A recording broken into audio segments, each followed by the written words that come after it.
we're hearing from a lot of our members, and you hear about the great resignation. Yeah.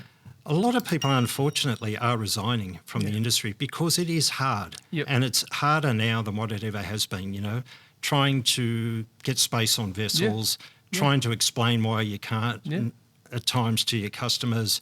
And it's a really, really tough job that you've got. And some people are just thinking, why am I putting myself through it? Yeah. So we've got to continually innovate, and we've got to make it a more attractive and a better place to work. Absolutely. And I think, you hit the nail on the head in terms of, what goes on moving a container from A to B. You're dealing with a lot of people. And one of the hardest things in any company or any industry, the biggest challenge is dealing with people. And with supply chain, so many sets of hands, and there may be so many things that can go wrong.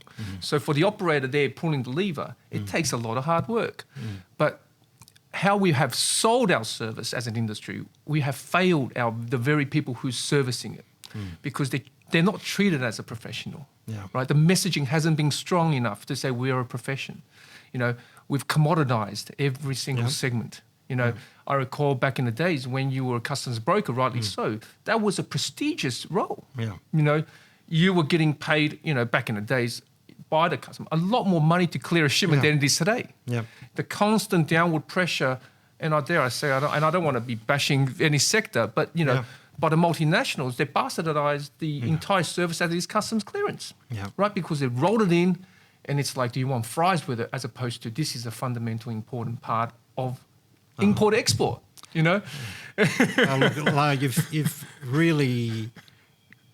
We're on the same page with this, for sure. One of my real frustrations, and we're still working really hard, it's to try and increase that perception of the professionalism of the sector as well. Because, like you said, it is such a competitive environment that pricing... And I don't want the ACCC to see this and think that I'm trying to collude to get prices up. This is a casual chat, guys, a casual chat. But the sector needs to be able to provide a professional service fee for a professional service. So long, the whole sector, and that's including a lot of our members as well, they're making a buck, but they're making it out of surcharges and other add-ons, not out of a professional service fee. As you said, to try and lift a customs broker fee beyond a certain amount almost, gets scrutiny. But if you can get that same amount through some artificial surcharge, somehow it seems to be accepted. And, we've got a situation now with the stevedores, where they implement these terminal access charges. And you can see from ACCC reports, they're charging less to the shipping line and they're making up that revenue by putting a terminal access charge on the transport operator. And you look at their net result, they're not really profiteering out of it.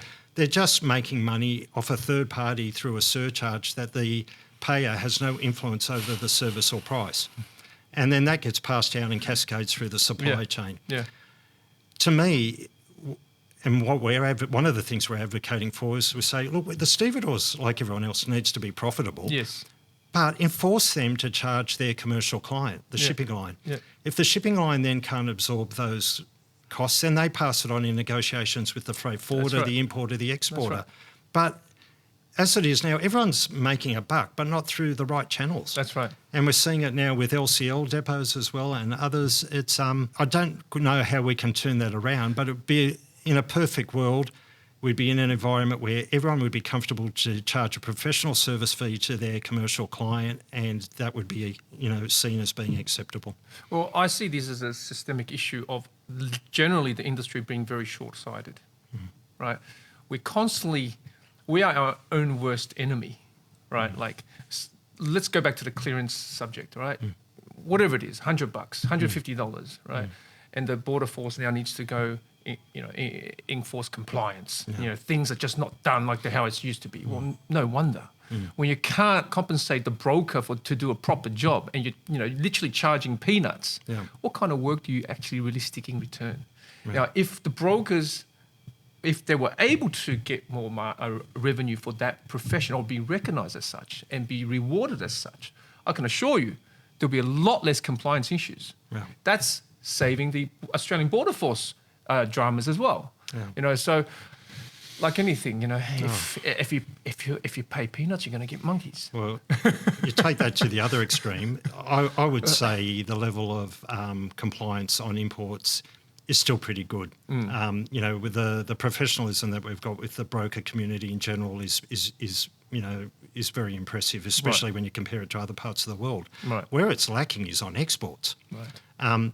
Now, again, export declarations are thrown in quite often for free or very little charge for it. And the quality of the work there reflects that fee. Right. Now, you start talking about potentially things that have been talked about, the World Customs Organisation, of one country's export data could be another country's import data. Yes. Well, if I was another country, I wouldn't want to rely on Australia's export data. Why do you think that is? Well, again, it's the lack of compliance by the government agencies over time. They've never really focused on export declarations.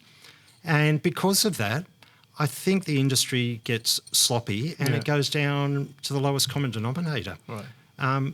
Now, even if the Australian Border Force or the government wanted to turn that around, they couldn't do it overnight. Yeah.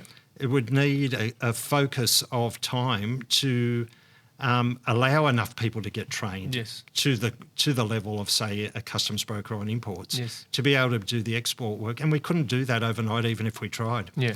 But it's, again, something that probably should happen and should happen, or start the plan now and make it happen in the years to come. Yeah, absolutely. I think, again, this is being just having the foresight and just having that planning process. And I keep on saying this, our industry has been very poor because there's a lot of us, right? And I always say to my folks during the training sessions is that the only reason why within any industry there's a lot of competitors, it's because there's no one in it that's really doing a great job. Because if you've got someone who's in an industry who's doing a great job, that will be keeping the competition away. You know, for example, when Apple first launched the iPhone, for many years nobody can come close. Yeah. But if you look at the freight industry, you know, freight forwarding, just freight forwarding, which is a small sector in the entire logistics and which is part of the wider supply chain. There's 1,000 of us in New South Wales alone.